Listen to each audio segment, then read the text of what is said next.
कियान की नज़रें लिस्ट के हर एक नाम को बारीकी से देख रही थी। तभी उसने एक नाम पर सर्कल बनाते हुए कहा, यहाँ है वे लोग।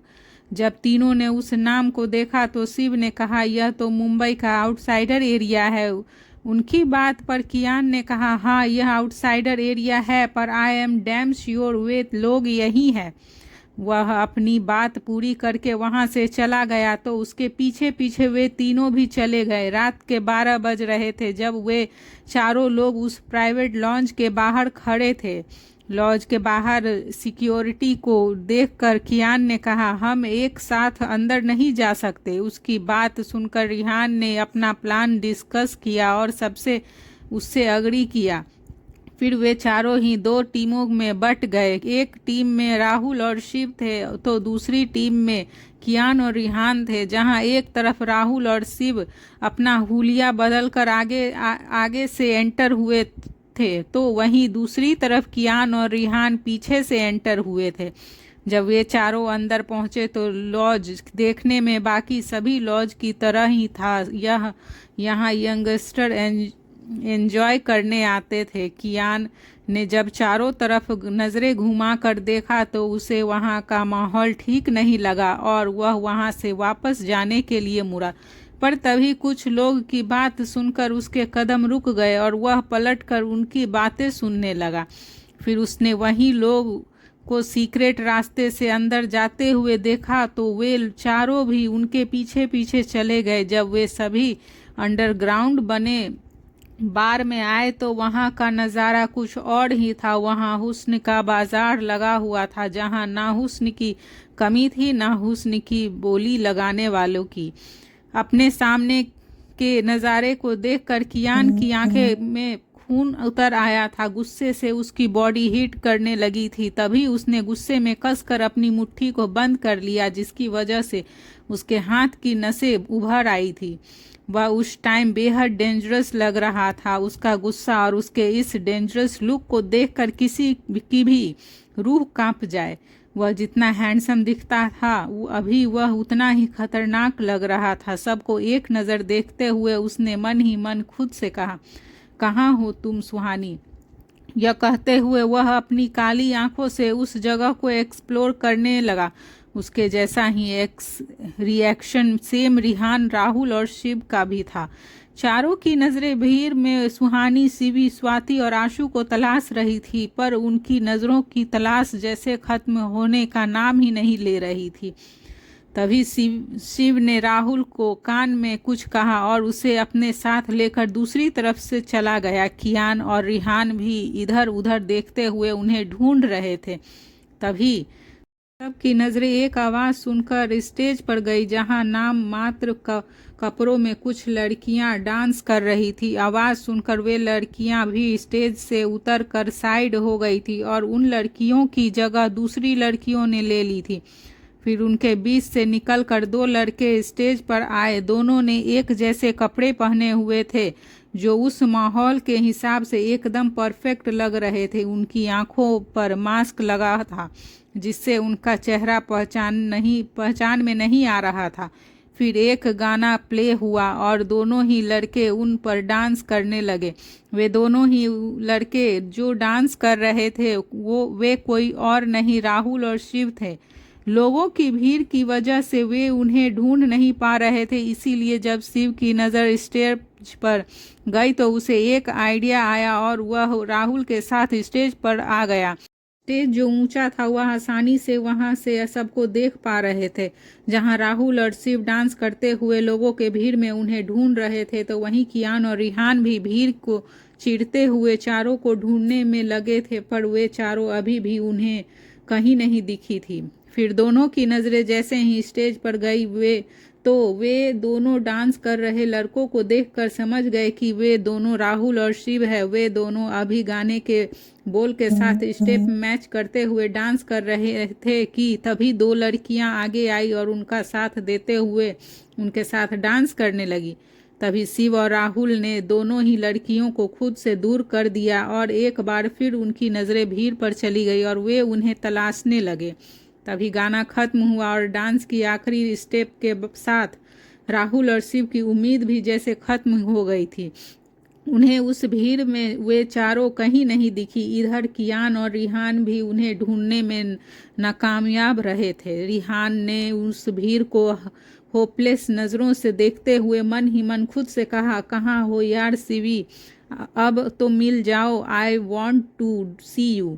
यह कहते हुए उसने एक आह भरी। कियान भी अपनी आंखें बंद करके सुहानी को याद कर रहा था और उसे फील कर रहा था। उसकी बंद आंखों के सामने सुहानी का हंसता मुस्कुराता हुआ चेहरा था, जो वही उधर एक रूम में बंद सुहानी, शिवी, स्वाति और आंसू एक दूसरे को बेबसी से देख रही थी। शिवी ने फ्रस्ट्रेट होकर कहा, भाई कब आओगे आप? और यह रिहान जी और वह कहाँ रह गए? वह भी नहीं आए अभी तक। यह कहते हुए उसे मुंह बना लिया। उसे परेशान देखते हुए आंसू ने कहा, दी थोड़ा चिल करो, आ जाएंगे रिहान जीजू। सुहानी दोनों की बातों पर कुछ कहती कि तभी उस रूम का डोर ओपन हुआ और दो आदमी अंदर आए। उनके हाथ में बैग थे। दोनों ने चारों के हाथ खोलकर उन्हें वह बैग देते हुए कहा, इन्हें पहन कर तैयार हो जाओ, और हाँ, कोई होशियारी नहीं वरना अपनी जान से हाथ धो बैठोगी। दोनों आदमियों के जाने के बाद स्वाति ने उस बैग से कपड़े निकालकर उन कपड़ों को देखते हुए कहा, यह कैसे कपड़े हैं? अब क्या हम यह पहनेंगे? उसकी बात पर सुहानी ने कहा, अब जब तक वे लोग नहीं आ जाते तब तक हमें वही करना होगा जैसा ये लोग चाहते हैं। तभी शिवी ने बीच में कहा, पर भाभी यह कपड़े तो बहुत ही ज़्यादा।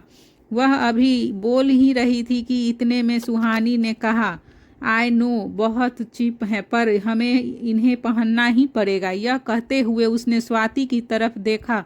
वह सुहानी के इशारे समझ रही थी। उन्हें कुछ महीने पहले की वह नाइट क्लब वाली रात याद आ गई जब दोनों ने ऐसे ही कपड़े पहनकर स्टेज पर परफॉर्म किया था। फिर कुछ ही देर में वे चारों उन कपड़ों को पहनकर तैयार थी। वह कपड़े सच में बहुत ही घटिया थे। शरीर के बस कुछ ही हिस्से उन कपड़ों से ढके थे। वह लॉन्ग स्कर्ट जो उन चारों ने पहनी थी, उन पूरी स्कर्ट में कट लगे हुए थे, जिसमें से उनके चलने और हिलने डुलने पर उनके घुटनों से ऊपर तक के पैर दिख रहे थे।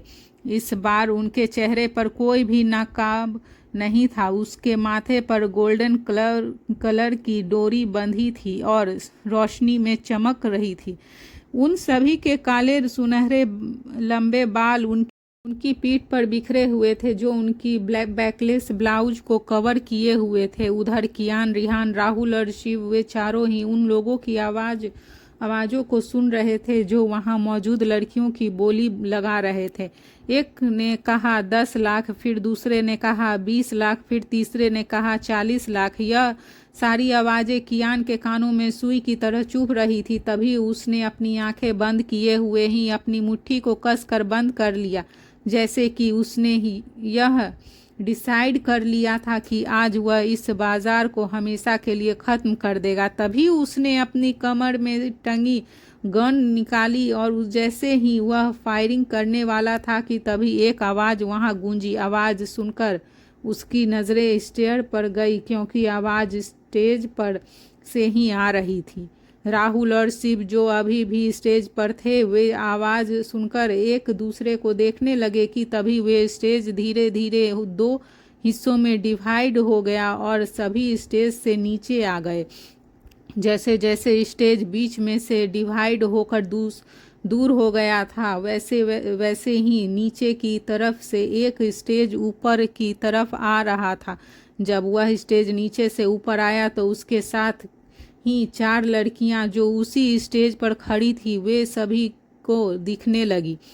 वह स्टेज अब पहले वाले स्टेज से जॉइंट होकर एक हो गया था। जैसे ही कियान समेत वहां मौजूद सभी लोगों की नज़र उन चारों लड़कियों पर गई तो सबकी आंखें शौक में फटी की फटी रह गई। वहीं दूसरी तरफ ऑस्ट्रेलिया में विलियम ने राघव को पिछले 3 दिनों से ऑब्जर्वेशन में रखा था और आज उसकी सर्जरी होने थी। विलियम सर्जरी के लिए तैयार हो रहा था। उसने खुद से ही बात करते हुए कहा, फाइनली कल मैं तुम्हें देख पाऊंगा यशिका को विराज ने एक रूम में बंद करके रखा था। उस रूम के बाहर 4 से 5 गार्ड पहरा दे रहे थे। विलियम रेडी होकर ओटी में गया और टाइम सेट करते हुए उसने सबको इशारा किया। उसके इशारा करते ही उसके बगल में खड़ी नर्स ने उसके हाथ में स्केलपल थमा दिया। उस स्केलपल से कट लगाने के साथ ही उसने राघव की सर्जरी शुरू की। यह सर्जरी पूरे 6 घंटे चलने वाली थी। एक नर्स जिसके हाथों में कॉटन थी, वह बार बार उस कॉटन से विलियम के माथे पर आए पसीने को साफ कर रही थी। दूसरी तरफ इंडिया में उस आवाज ने सबका ध्यान अपनी ओर खींच लिया था। उसकी नज़रें जिसे देखने के लिए तरस रही थी, अब वे उनके सामने थी। उस स्टेज पर खड़ी वे चारों लड़कियां कोई और नहीं, सुहानी, शिवी, आशु और स्वाति ही थी। उन्हें देखकर कियान, रिहान, राहुल और शिव चारों की ही भौएं सिकुड़ गई थी। उनकी आंखों में गुस्सा और एक आग दिख रही थी जिससे वह आज वहां मौजूद सभी लोगों को जला देने वाले थे। कियान और रिहान दोनों ने अपनी मुट्ठी को गुस्से में कसकर मींच लिया था और स्टेज की तरफ बढ़ने लगे। स्टेज पर खड़ी 4 हुस्न की अप्सराओं को देखकर वहां मौजूद लोगों के कदम भी अपने आप ही उसकी तरफ बढ़ गए और ऐसी भीड़ लगी कि वे दोनों आगे चाह कर भी नहीं आ पा रहे थे। अपनी आंखों के सामने हवस के पुजारियों को देखकर वे चारों ही एक पल के लिए डर से सहम गई थी।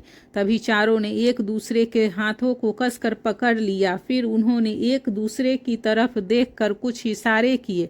तभी म्यूजिक ऑन हुआ और वे चारों ही उन म्यूजिक पर डांस करने लगी। सुहानी और स्वाति गाने के बोल के साथ डांस करते हुए आगे की तरफ आ गई थी। उसके पीछे से निकलकर शिवी और आशु भी आगे आकर उन्हें फॉलो करते हुए उनका साथ दे रही थी। स्टेज के बीच पहुंचकर जब चारों ने एक साथ सेम स्टेप के साथ डांस किया तो सीटियों और तालियों का आवाज वहां गूंज गई। कियान, रिहान, राहुल और शिव उनके पास पहुंचने की कोशिश कर रहे थे। वे लोग की भीड़ को चीरते हुए जा रहे थे। फिर आगे खड़े लोग उन्हें आगे बढ़ने से रोक रहे थे। वहीं स्टेज पर अभी भी वे चारों डांस कर रही थी। एक तरफ स्टेज पर डांस परफॉर्मेंस हो रहा था तो वहीं दूसरी तरफ राजीव एक रूम में बैठा स्क्रीन पर कंटिन्यूअसली बढ़ रहे नब्ज को देखकर खुश हो रहा था।